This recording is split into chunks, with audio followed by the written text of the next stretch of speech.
Tu es peut-être surprise parce que tu n'es pas assez sensible.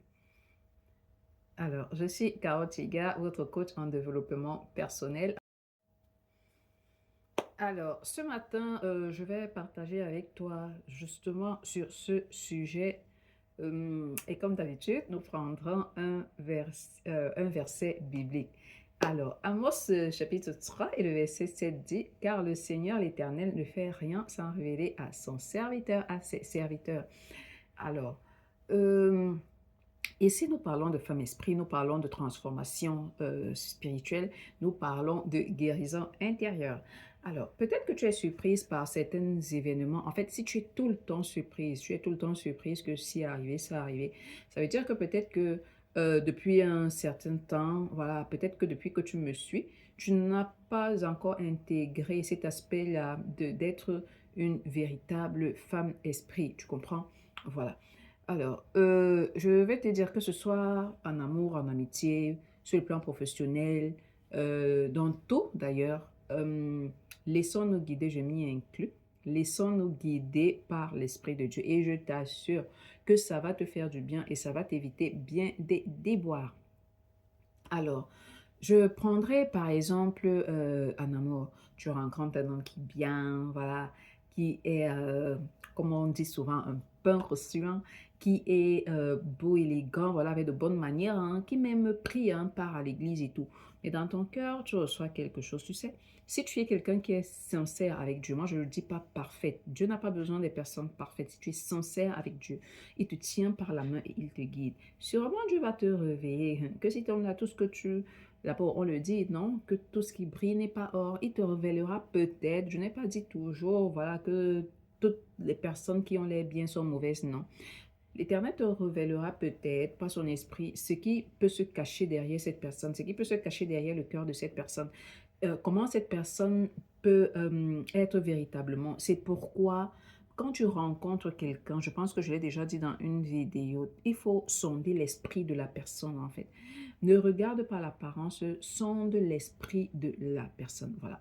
Et puis, tu n'as même pas, voilà, je vais dire, il n'y a pas de red flag en fait, de red flag qui te dit, ah non, arrête-toi. Non, par contre, tu vois tout beau. Mais un jour, le Seigneur te révèle quelque chose, l'Esprit de Dieu te révèle quelque chose, ou bien dans ton cœur, ça tique peut-être d'une certaine façon. Ne te dis pas que c'est anodin. Pourquoi? Parce que la Bible même dit que Dieu parle tantôt d'une manière, tantôt d'une autre. Voilà, donc il te parle de la façon dont tu écoutes facilement. Peut-être que ce sera pas un songe, peut-être que ce sera pas un tic, peut-être que ce sera pas un sentiment, peut-être que ce sera pas une voix, peut-être que ce sera par une personne, peut-être que ce sera pas une vidéo comme celle-ci, mais il faudrait que toi-même tu aies une relation intime avec Dieu pour savoir quelle est la voix qui te parle, parce que plusieurs voix parlent aussi dans tous les cas. Tu vois? Mais au-delà de ça, je t'assure que Dieu te parle d'abord, toujours, vraiment à 96%, à 97%, avant de parler à quelqu'un d'autre sur ce qui concerne ta vie, sur ce qui concerne ton propre cas. Tu comprends? Alors, Alors, ce ne sont pas toujours des prophéties spectaculaires ou bien des sons, je sais pas moi, quelque chose de spectaculaire. Oh, vraiment, c'est... Non, il ne s'agit pas de ça. C'est pourquoi tu dois connaître d'abord qui tu es. Est-ce que jusqu'ici, tu t'es développé à être une femme esprit? Même si on a mis long, peut-être sans faire des vidéos, est-ce que tu es rentré en arrière, voir les anciennes vidéos, te développer à être, à devenir, à travailler, à devenir cette femme esprit-là? On ne devient pas une femme esprit du jour au lendemain. Moi-même, je continue à travailler pour être cette femme d'esprit en profondeur. Alors, et puis un bon matin, là on est encore en amour, tu découvres que ce monsieur, peut-être, ou même tu vas jusqu'au mariage et tu découvres que ce monsieur, il a des mensonges. Et que ces mensonges, même, il te les a cachés bien avant le mariage. Et pourtant, Dieu t'avait averti, mais tu n'as pas écouté. Voilà.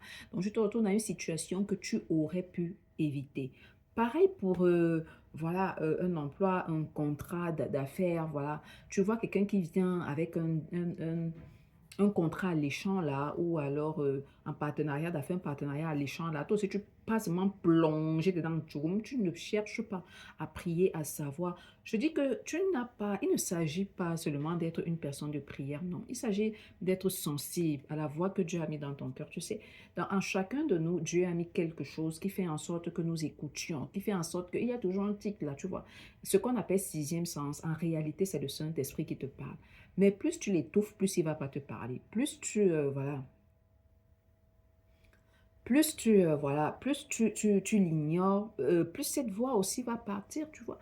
Mais Dieu a mis quelque chose en chacun de nous. Donc, il ne s'agit pas nécessairement d'abord de prime abord de la prière. Maintenant, quand tu es une personne qui prie, automatiquement, tu commences à demander dans la prière, Seigneur, est-ce que je doute? Est-ce que ce que tu m'as montré là, c'est vraiment ça? Est-ce que ce que j'ai vu là, c'est vraiment ça? Est-ce que ce que j'entends là, c'est vraiment ça, tu vois? Il faut apprendre à sonder. Depuis que nous sommes ici, j'ai déjà dit, sondons l'esprit qui est derrière quelque chose. Parfois, même quelque chose peut avoir l'air justement être beau comme ça, alors que derrière, il y avait un piège.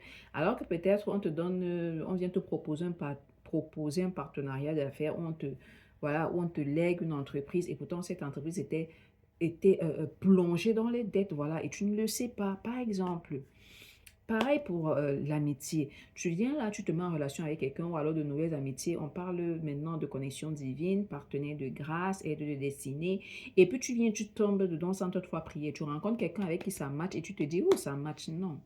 Même si ça match, prends du temps pour prier, prends du recul, tu comprends? Et parfois, ce qui fait en sorte qu'on ne prenne pas du recul, c'est que parfois, ce qui est devant nous, en fait, c'est la réponse du désir de notre cœur. Est-ce qu'avoir des désirs, c'est mauvais? Non. Mais parfois, il faut passer ces désirs à la lumière de Dieu. Est-ce que vouloir se marier à un homme bien, c'est mauvais? Non. Est-ce que vouloir se marier même à un homme riche, c'est mauvais? Non. Moi, personnellement, je dis non. La preuve en est que la reine Esther a épousé un roi. Voilà. Est-ce que vouloir beaucoup d'argent, est-ce que c'est mauvais? Est-ce que c'est un mauvais désir? Non. Mais quelles sont les véritables motivations de ton cœur? En fait, il s'agit de ça. Quelles sont les véritables motivations de ton cœur? Est-ce que ce mariage-là, c'est pour te dire, oh, je veux rendre gloire à Dieu parce que j'ai mis long dans le célibat et puis je me suis mariée? Non, non, non, non, il ne s'agit pas de ça. Qu'est-ce que ton mariage apporte en fait à Dieu? C'est ça en fait. Qu'est-ce que beaucoup d'argent que tu cherches là, ça apporte en fait à Dieu? Qu'est-ce que les gros contrats de travail, les partenariats d'affaires là, que tu cherches là, qu'est-ce que ça apporte à Dieu? Quel est son intérêt à l'intérieur en fait, tu vois? Donc parfois, ce que l'on a devant nous, c'est juste la réponse à nos désirs en fait. Donc du coup, on ne cherche même plus à se demander, on ne cherche même plus à prier, on ne cherche plus à se dire, oh vraiment, est-ce que je dois vraiment... Non, non, non. Et justement, hein, parfois on sait, parfois, pas toujours, mais parfois on sait que lorsqu'on va demander, même lorsqu'on va se retirer, même lorsqu'on va prendre un peu de recul, on va se dire, il y a peut-être un piège, voilà. Donc, peut-être que tu es justement surprise par les choses parce que tu n'es pas assez sensible. Peut-être que tu es surprise par les choses parce que tu es peut-être têtu. Oui, oui, il y en a qui sont sensibles, les hypersensibles même, mais qui ont décidé d'être carrément têtus. Ça veut dire que tu entends bien la voix de Dieu, la voix de ton cœur, n'est-ce pas, la voix de l'Esprit Saint qui te dit n'y va pas, c'est pas bon, mais tu y vas quand même. Tu vois dans une amitié, tu sais, tu peux avoir une amie sincère. Je dis pas vraiment, tu peux avoir une amie sincère que toi-même, tu peux amener finalement demain à ne pas être une bonne personne pour toi. Tu viens, tu lui racontes tout, ton foyer, ton mariage, tes voitures, tes contrats, je ne sais pas, comment tu es tout bien, je ne sais pas, tu ne gardes rien pour toi. Et parfois, ce qui est marrant, c'est que parfois, même quand tu veux raconter, il y a une petite, quelque chose là qui te dit non, aie un peu de retenue. Cette petite chose qui te dit aie un peu de retenue, c'est l'Esprit de Dieu et écoute cette voix. Parfois, tu es avec quelqu'un de bien. Parfois, tu es avec une bonne personne. Parfois, tu es avec cette bonne amie-là à qui tu racontes tout. Comment ton mari est bien, comment il t'offre ci, comment vraiment il t'amène en voyage. Parfois, comment ça se passe dans l'intimité. Et à un moment, elle commence à envier. Elle se dit, ah, ce monsieur-là aussi, je peux l'avoir. Il y a plusieurs. L'autre là, vraiment, ceci même, ce n'est même plus à raconter. Ces histoires, il y en a légion. On n'a même plus besoin de te faire un dessin. Il y en a qui sont, c'est vrai qu'il y en a qui viennent avec de mauvaises intentions, mais il y en a aussi d'autres, voilà, elles sont bien intentionnées au départ. Mais après, quand tu commences à lui raconter si, elle dit, moi aussi, je voudrais, pourquoi ne pas, vraiment, ce monsieur est bien, tu vois un peu. Et parfois, c'est cette retenue-là que tu te dis, mets un peu la cale. Et maintenant, ça, c'est dans tous les autres domaines. Parfois, même l'Esprit de Dieu va te dire, Parfois, tu peux avoir une sortie, je sais pas moi, l'Esprit de Dieu te dit non, rentre, rentre, rentre, rentre chez toi. Tu sais pas pourquoi il te demande de rentrer.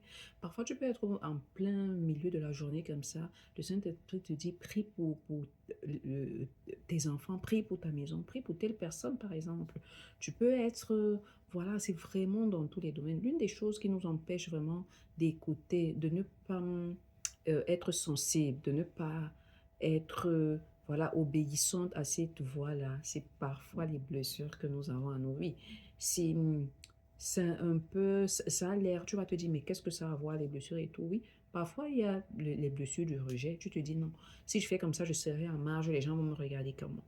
Parfois, c'est ce fait-là, la peur d'inquiétude, la peur des inquiétudes, des questionnements. Parfois, tu vas te dire, ah non, si je fais pas ça, par exemple, euh, la peur de rester seule, tu te dis, ah, à 40 ans, je ne suis pas encore mariée. À 40 ans, par exemple, je n'ai pas encore fait ci, je n'ai pas encore fait ça. Si je continue de rester comme ça, vraiment, que vont dire les gens? Il y a parfois cette peur-là, voilà, et autres. Donc, il y a le fait aussi que peut-être dans ton enfance, tu n'as pas été valorisé. Donc, du coup, tu as peur de prendre des décisions de toi-même, en fait. C'est un peu comme si ce sont les circonstances qui te poussent à prendre les décisions. Tu as peur de prendre de véritables décisions.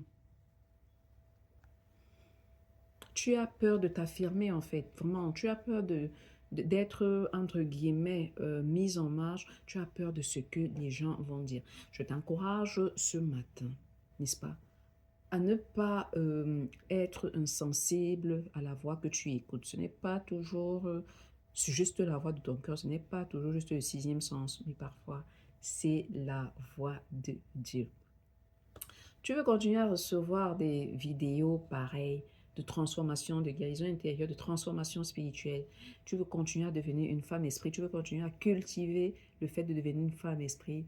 Je t'encourage à t'abonner, à cliquer sur la cloche de notification pour ne rien rater. Sur ce, mesdames, je nous souhaite à chacune de nous une agréable semaine.